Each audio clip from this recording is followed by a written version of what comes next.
Hi everyone!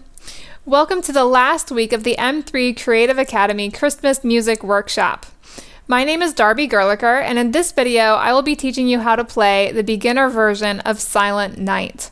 Our own Matt Murray wrote this arrangement for us. So before you even begin, just know that if anything in this piece is challenging for you, especially finding the notes on the keyboard, I'd love to recommend that you go back to week 1 of our Christmas workshop and find the video on orienting yourself to the keyboard. That'll help you get over some of the challenges you're having if the notes in this piece are difficult. So let's take a look at where our hands actually do begin for this song.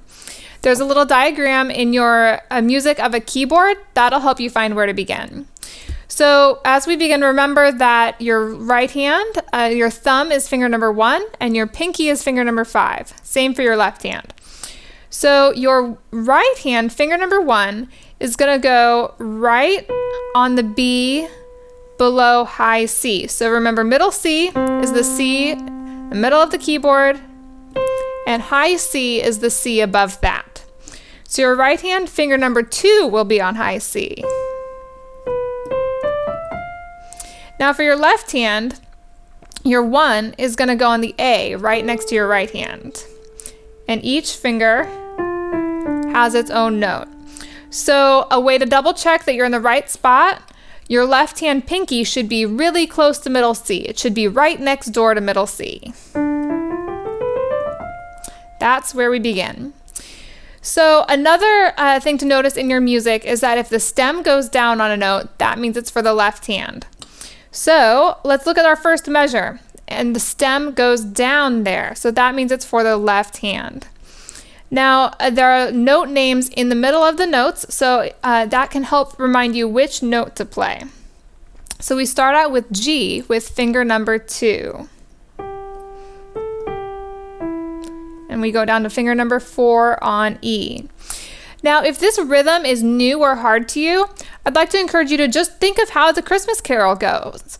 I bet you've sung this before, so think about how the music goes and that's how you should play it. So that'll help you with any of the hard rhythms in this piece. So at the beginning, again, it goes like this.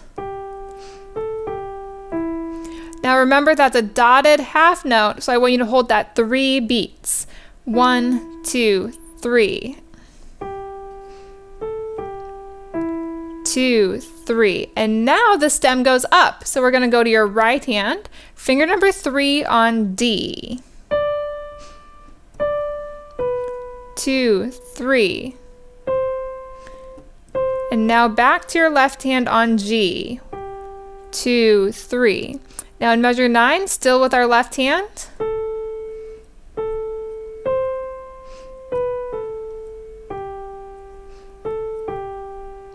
Ending on E with finger number 4.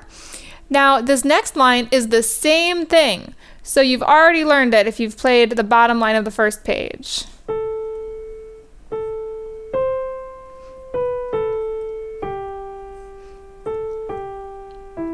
There you go.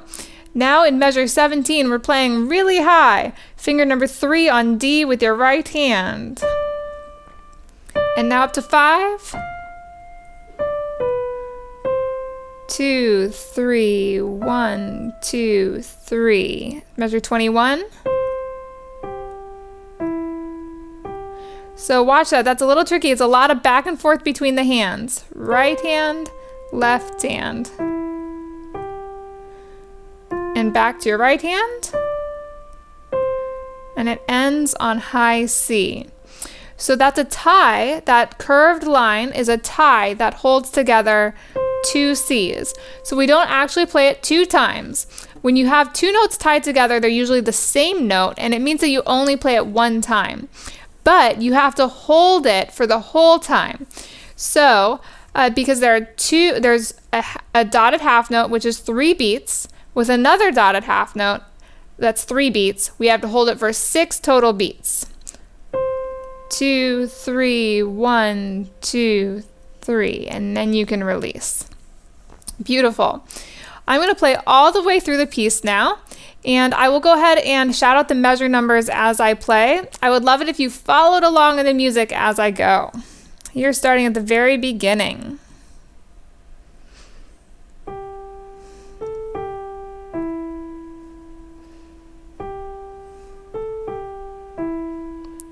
Measure 5.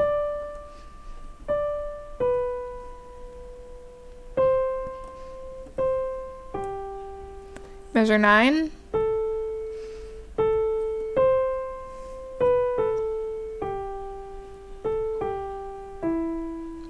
Measure 13. Excuse me.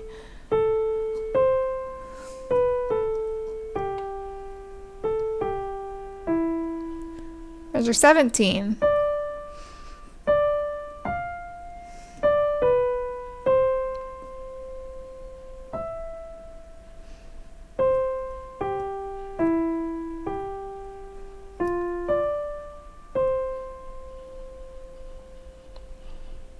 Let it fade and release.